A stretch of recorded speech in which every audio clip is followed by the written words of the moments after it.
40,000 हमस के लड़ाके घुसे इजराइल की धरती पर और इजराइल की राजधानी बेहद खतरे में है। 40,000, आप समझ सकते हैं ये कोई आतंकी फौज नहीं लग रही है दोस्तों, ये एक वॉर है। 40,000 लोग जब एक साथ एक देश पे हमला करें, असला बारूद के साथ, टैंकों के साथ, बम के साथ, रॉकेट्स के साथ, मिसाइलों के साथ, तो आप उसे आतंकी हमला नहीं कह सकते, बल्कि ये एक वॉर जोन बन चुका है। दोस्तों 40,000 लोग कोई टेररिस्ट अटैक नहीं हो सकता।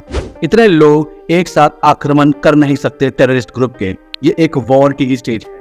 1,70,000 ऑपरेशनल सोल्जर मौजूद है इजराइल की जमीन पर वो एक जगह पे नहीं है दोस्तों, वो फैले हुए हैं। इसलिए अगर सारी ट्रूप्स एक जगह पे आ जाएंगे तो बाकी इलाकों को कौन बचाएगा, वहां सरहदों की रक्षा कौन करेगा, वरना फिर और ज्यादा लड़ाके अंदर घुस जाएंगे। शहर के नागरिकों की रक्षा कौन करेगा। 1,70,000 सैनिक जो हैं वो फैले हुए हैं। और आपको बता दें कि 40,000 हमास के लड़ाके जो हैं वो 3 रास्तों से एंटर कर गए हैं इजराइल के अंदर। उन्होंने पैराग्लाइडर्स को भी इस्तेमाल किया है अंदर आने के लिए, उसके माध्यम से आए हैं इजराइल की जमीन पर। पहले तो 5,000 से 7,000 रॉकेट दाग दिए उस देश के सीने पे, बुरी तरह जख्मी कर दिया। और आयरन डोम सिस्टम जो था, जिसकी वाहवाही अमेरिका तक करता था कि जो इतना प्रबल है, इतना सेफ है, इतना सिक्योर है, जो कि बाहर से हमला रोकने के लिए कैपेबल था, उसको भी तहस नहस कर दिया है दोस्तों। और आप ही सोचिए, सुबह सुबह या आधी रात को एक पूरे देश पे 7,000 रॉकेट मिसाइल दाग देना, जब उस देश के लोग जो है वो नींद में होंगे, वो सुबह उठ के अपने पांव जमीन पे भी नहीं रख पाए होंगे कि उनके देश में तहलका मच गया, तबाह कर दिया देश को।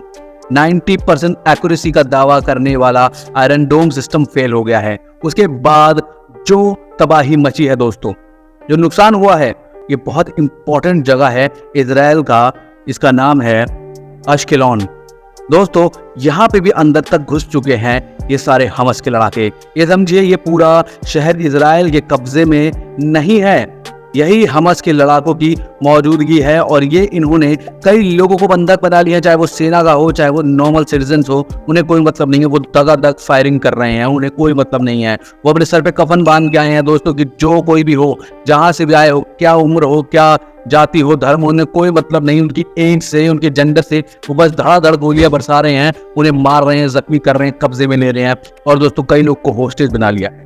दोस्तों ये जो IDF के सोल्जर्स हैं, उन्हें सुला दिया है मौत की नींद हमेशा के लिए, और साथ में कैप्चर कर लिया है कई ट्रूप्स को। ये खबर आ रही है दोस्तों, कई सारे सिविलियंस को वहां होस्टेज सिचुएशन फेस करनी पड़ रही है।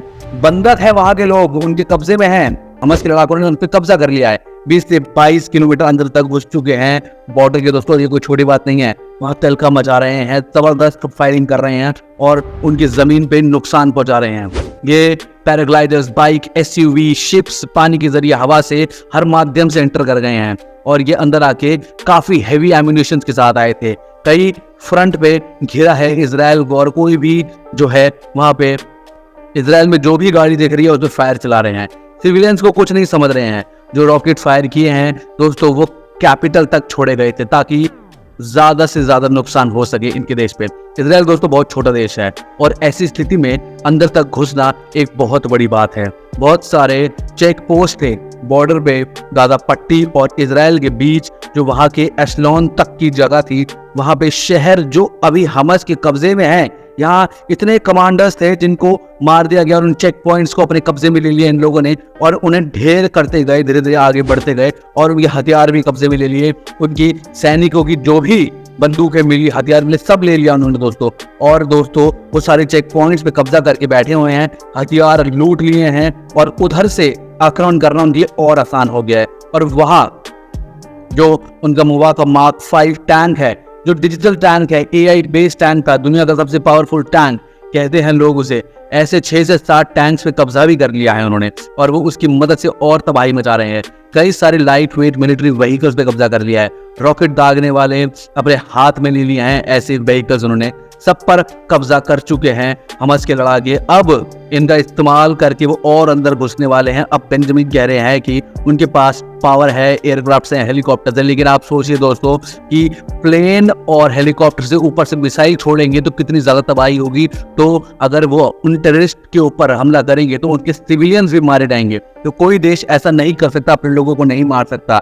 डेफिनेटली 40,000 आतंकियों से लड़ना भारी पड़ सकता है, क्योंकि जमीन पे लड़ना इतना पॉसिबल नहीं है दोस्तों। रियल प्रॉब्लम बताते हैं आपको। फिलिस्तीन का जो वेस्ट बैंक है वो एक इलाका है जहां लगातार घुस रहे थे इजराइल के लोग, और वहां काफी फोर्सेस भेज के वहां बाहर के लोगों को फंसा रहे थे।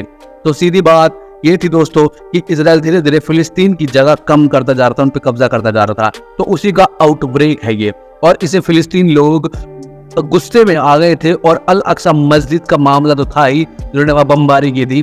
तो इसके चलते हमास के लड़ाके जो हैं उन्होंने कसम खा ली कि हम मरे तो मरे, कफन बांध के जाएंगे, और लेकिन अंदर तक घुस जाएंगे और तबाह कर देंगे इजराइल को। और दोस्तों ये जो हमास के कमांडर हैं, मोहम्मदी जिनका नाम है, उन्होंने कहा है कि this is the greatest battle to end last occupation on earth. इनका कहने का मतलब है कि इजराइल के जो ज्यूज हैं वो एकमात्र देश बचा है जहाँ पे ज्यूज रहते हैं, और उन्हें वो खत्म कर देंगे। उनका आखिरी जो मकसद है पूरा हो जाएगा। इस मंसूबे से घुसे वो 40,000 लोग, और वो कह रहे हैं 40,000 लोग भेजे हैं, मरे तो मरे, उनकी आहुति चढ़ा देंगे, कोई दिक्कत नहीं, लेकिन इजराइल को खत्म करना है। और इजराइल भारी मुश्किल में है दोस्तों, क्योंकि वो अपनी एयरफोर्स से हमला अपने देश के ऊपर कर सकता है नहीं, और जो इनके सोल्जर्स है वो फैले हुए हैं, इनके ऊपर भारी मुसीबत आ चुकी है। और अगर ऐसा करेंगे, बमबारी कर भी देंगे प्लेन हेलीकॉप्टर से, तो कोलैटरल डैमेज होगा बहुत भारी। 1,17,000 ट्रूप्स है इसके पास जो फैले हुए हैं। और दोस्तों रिहायशी इलाके में घुस चुके हैं सारे हमास के लड़ाके। अब वहां आतंकी स्ट्रैटेजिक लोकेशन पे बैठे हुए हैं, इसलिए वो एक ही 10 इजराइल की फोर्सेस पे हमला कर सकते नहीं। एक बंदा 10 लोग को मार सकता है, ऐसी लोकेशन पे एग्जैक्ट पॉइंट पे बैठे हुए हैं। इजराइल की रिजर्व फोर्स है, मगर उतनी नहीं है दोस्तों अभी। कॉम्बैट रेडी तो कमांडोज होते हैं, मगर इजराइल ने कंपल्सरी किया हुआ है कि हर एक व्यक्ति मिलिट्री ट्रेनिंग लेगा उनके देश में। लेकिन देखने वाली बात यह है कि कितने लोग सामने आके मिलिट्री ज्वाइन करते हैं और अपने देश के लिए लड़ते हैं। उनका कहना यह था कि कल को युद्ध हुआ तो एक एक व्यक्ति को लड़ना पड़ सकता है युद्ध। शायद वो समय आ चुका है, अब देखते हैं इजराइल क्या करता है। लेकिन दोस्तों बहुत नुकसान हो चुका है यहाँ पे, और आगे इसकी संख्या बढ़ती ही जा रही है। खबर आ रही है कि 300 इजरायली सैनिक मार दिए गए हैं। जी हाँ दोस्तों, और 1,000 से ज्यादा इजरायली घायल हुए हैं, और ये लगातार नंबर बढ़ते जा रहे हैं। और एग्जैक्ट इन्फॉर्मेशन तो अभी है भी नहीं, आगे एग्जैक्ट पता नहीं क्या हो रहा होगा वहाँ पे।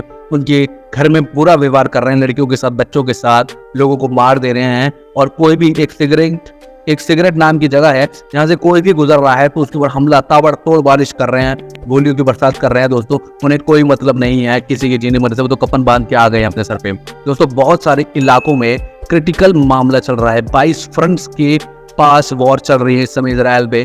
ऐसे में सोल्जर्स डिवाइडेड हैं, और न जाने अब क्या होने वाला। देखने वाली बात यह है कि इजराइल क्या फैसले लेगा, और कौन कौन सा देश इजराइल के साथ है और कौन कौन सा देश पैलेस्तीन के साथ है। अब देखते हैं 40,000 आतंकी क्या क्या करते हैं आने वाले समय में। दोस्तों उम्मीद करते हैं आपको वीडियो में मजा आया होगा और आपको इन्फॉर्मेशन काम की लगी होगी, क्योंकि हम देश और दुनिया के बारे में हर रोज नए वीडियोस आपके लिए लेके आते हैं। इसलिए दोस्तों इस वीडियो को ज्यादा से ज्यादा शेयर कीजिए अपने दोस्तों के साथ, परिवार वालों के साथ, हर एक व्हाट्सएप ग्रुप पे, इंस्टाग्राम पे, ट्विटर पे, ताकि हर एक को मालूम पड़े कि इजराइल की एग्जैक्ट हो क्या रहा है, इजराइल में एग्जैक्टली हो क्या रहा है, और कितनी भारी नुकसान हो रहा है इजराइल के ऊपर। और दोस्तों इस वीडियो को ज्यादा से ज्यादा शेयर कीजिए। फिर मिलेंगे एक और नई वीडियो में कुछ नई जानकारी के साथ, तब तक के लिए अलविदा, धन्यवाद, जय हिंद दोस्तों।